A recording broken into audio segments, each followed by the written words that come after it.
Hola Margot, hola a todos. Me da mucho gusto estar aquí. Muchísimas gracias por la invitación. Soy Cindy Orozco Jorques. Yo trabajo en la división de Ingeniería Matemática. Eh, es un excelente instituto en el que trabajo. Si alguien quisiera dedicarse a esto, por favor háganlo en ICME. Y voy a hablar de los algoritmos robustos y de hecho, cuando decidí hacer mi tesis de doctorado, pensé que pues los conjuntos de datos me ayudan a encontrar detalles muy específicos y después me di cuenta que la mayoría del tiempo eh, eh, el algoritmo me ayudaría a implementar los datos y cómo pasarlos a las máquinas y cómo escalarlo a grandes máquinas y a grandes datos. Y eso fue muy interesante, que después podría hablar después de esto. Y vamos a hablar de esto también en el taller donde podemos ver mucho mejor la implementación. Y pues me di cuenta con el tiempo que la parte más difícil de la optimización no es el algoritmo, sino la implementación, más bien es definir los productos. ¿Y por qué es tan importante eh, el tratar de definir los problemas? Los problemas son es la definición de problemas lo más importante y cómo volverlos una ecuación, porque no nada más se trata de definir la pregunta, pero también ponerla en preguntas matemáticas en donde puedes asegurarte que si resuelves la ecuación vas a encontrar la verdadera respuesta que estabas buscando. Y no solamente es encontrar las ecuaciones correctas, sino hacer ecuaciones que conecten los algoritmos con la implementación que existe el día de hoy. Entonces, ¿cómo definimos esto y cómo definimos estas ecuaciones? Pues de hecho, no hay un camino muy claro. Es algo que hacemos nosotros y que le llamamos crowdsourcing informado. Y con esto podemos copiar más o menos el enfoque y vemos cómo otras personas han logrado resolver algunos problemas como los nuestros, los adaptamos a nuestros problemas. ¿Y cuál es el problema en realidad con el enfoque de los datos o con el copiar lo que otros han hecho? Es que no sabemos si eso sirve para nuestro problema específico. Entonces, cuando hablamos de la optimización robusta con los algoritmos, es que cuando encontramos o definimos las preguntas o las funciones, tenemos que asegurarnos que esas funciones perdidas funcionen en un amplio rango de conjunto de datos. Y con esto, y con eso nos sirve para un amplio rango de conjunto de datos y por lo tanto, ¿cómo lo hacemos en la práctica? En la práctica, nosotros tomamos una función de pérdida y lo metemos en un conjunto de datos e intentamos con diferentes conjuntos de datos hasta saber que no funcione. Y el problema ahí es que a veces no sabemos sí, bueno, tal vez es un conjunto de datos que no hemos visto, simplemente lo intentamos y si funciona perfecto, pero siempre tenemos esa pregunta dentro de nosotros pensando si verdaderamente funciona para todo. Y después, em, cuando aprendemos de la optimización, aprendemos que podemos analizar las propiedades de las preguntas y podemos aprender las propiedades del el paisaje, de cómo funcionan estas funciones y nos dice si está funcionando o no. Entonces, cuando nosotros juntamos estos enfoques, pueden llegar a ser contradictorios porque no sabemos exactamente cómo funciona la teoría. Y hay mucha gente que nos dice que la teoría puede salir de cualquier lado. En realidad, para desarrollarla significa muchísimo esfuerzo primero hasta encontrar patrones que queremos explicar. Si tenemos patrones que podemos identificar en estos experimentos, entonces probablemente podemos hacer o desarrollar teorías que nos ayuden a encontrar los patrones.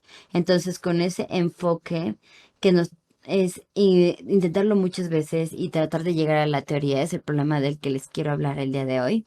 Entonces, primero supongamos que tenemos dos conjuntos de datos en una esfera o en cualquier esfera de información. Aquí simplemente puse cualquier esfera, puede ser en cualquier dimensión. Y los conjuntos de datos simplemente satisfacen cualquier distribución. Entonces, ¿cuál es la propiedad que yo quiero que tengan estos conjuntos de datos? Es que por cada punto en cada conjunto de datos, que es X, Y, siempre va otro conjunto de datos, Y, y esa es una transformación lineal que pasa de un conjunto de datos a otro. Sabemos exactamente cómo que existen estos conjuntos de datos, pero no sabemos cómo hacer la transformación lineal. Y como tenemos estas dos esferas, no quieres, no quieres que haya ningún problema, entonces tienes que pedir que haya una cierta transformación y a eso le llamamos registro point set. La idea es cómo vamos a encontrar esta trayectoria. Entonces, una regresión lineal. Entonces, decimos, bueno, ¿cómo encontramos una transformación lineal? Pues suena a regresión lineal. Y sí, de hecho sí. Es líneas, cuadros, pero nosotros nos restringimos a encontrar una regresión lineal para poder resolver el problema de la regresión. ¿Y cómo podemos encontrar una solución? Pues de hecho, para los que sí conocen SVD, la descomposición polar, nos ayuda a definir esta regresión, y de hecho hay una descomposición que se llama descomposición polar que nos dice, nos ayuda a encontrar lo que buscamos. Cuando nuestros datos lo podemos procesar en precisión de máquinas, podemos ayudar a resolver nuestros problemas, pero a veces sabemos que los datos no siempre están limpios.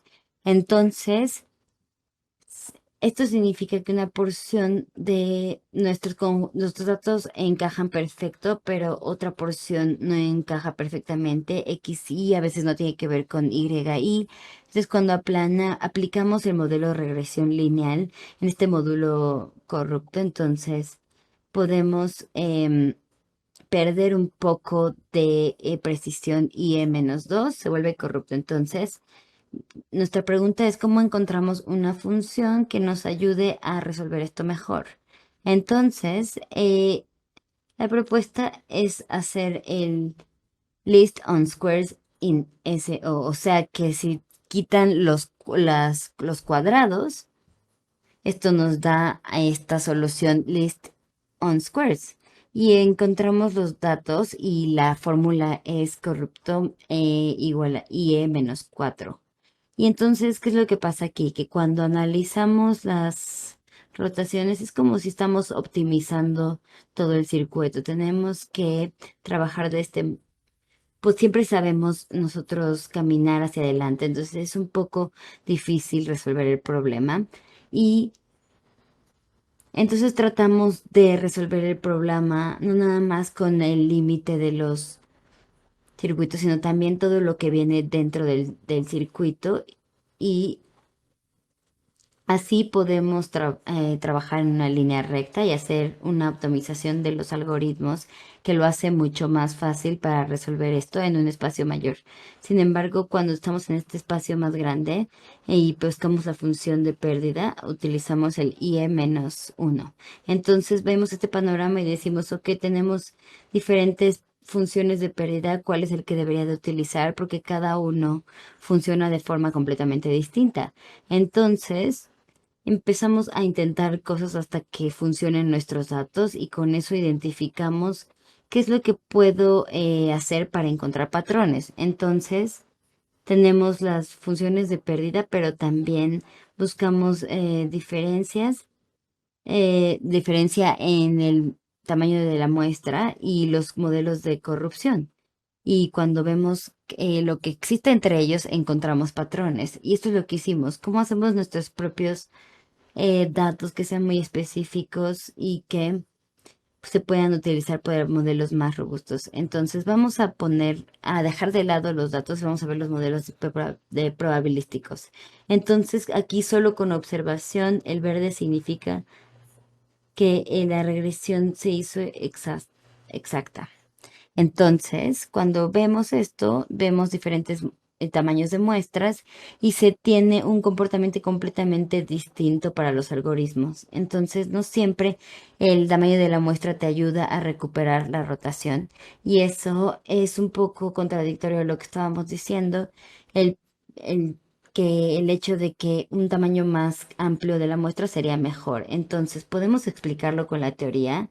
Y la respuesta es sí, sí se puede. Entonces, ¿cómo podemos explicar esta teoría? Entonces, necesitamos asegurarnos que la gran función vaya a recuperar la rotación. Entonces, en el caso de la regresión lineal, eso solo pasa cuando tenemos una, un amplio tamaño de muestra, pero a veces no se tiene un gran tamaño de la muestra, tenemos que encontrarlo. Entonces, utilizamos list on squares y después utilicemos los mínimos no cuadrados. Y después, cuando lo vemos en la parte convexa, eso nos ayuda a utilizar si menos 0,58 es suficientemente grande. La siguiente pregunta es, ¿por qué tengo estos diferentes comportamientos? Comportamientos es porque debemos tener un robusto mínimo. ¿Y por qué existe este diferente comportamiento entre los algoritmos? Es porque para la regresión lineal tiene que haber un mínimo en donde podemos moverlo fácilmente y estará cerca a cero. Entonces es muy fácil cambiar el cerca de cero a cero, pero en los mínimos no cuadrados, el cero, el mínimo no es continuo, entonces es difícil cambiar algo que está lejos de cero para acercarlo a cero, y por eso es robusto, el mínimo robusto. ¿Y qué pasa con ese umbral entre la función de pérdida que pasa de fácil a difícil de perturbar? Y aquí la última pregunta que nos tenemos que hacer es si no nada más se trata de si la función perdida es suficientemente buena, sino que también puedo encontrar algún algoritmo que pueda resolver la función de pérdida. Entonces podemos llegar al mínimo. Y cuando se tiene una función de convexidad, como esta es este caso, necesitamos el dominio de convexidad para poder llegar al mínimo, y eso pasa en los problemas siempre, que cuando estás resolviendo los mínimos no cuadrados en el espacio rotacional, esto se vuelve muy complicado y así podemos saber la incertidumbre también y podemos probar si podemos empezar con cualquier punto y dependiendo del tamaño de la muestra. Entonces, en este punto se podrán preguntar, bueno, pues tenemos un modelo muy aleatorio, entonces, ¿cómo funciona con mis datos? Que normalmente tiene una correlación y podemos mejor encontrar estos recursos en mi problema. Pasamos a ver la teoría, a la práctica y luego la teoría. Entonces, tratamos de que funcionen y utilizamos un modelo de probabilidad con datos, nuestros propios datos, y vamos a ver si funciona hasta que de plano no funcione. Y ver si podemos encontrar cambios específicos en la prueba para ver si cambiamos los datos o no. Entonces, con esto yo espero que los pueda convencer que es importante pasar tiempo en entender cuál es la función de pérdida, porque hay diferentes formas para ver cuál es la respuesta que queremos obtener y cómo meter esas funciones en nuestro problema para asegurarnos que sí podamos encontrar la solución al problema y asegurarnos que la función de pérdida sea fácil o factible de resolver. Muchas gracias. Muchas gracias, Cindy.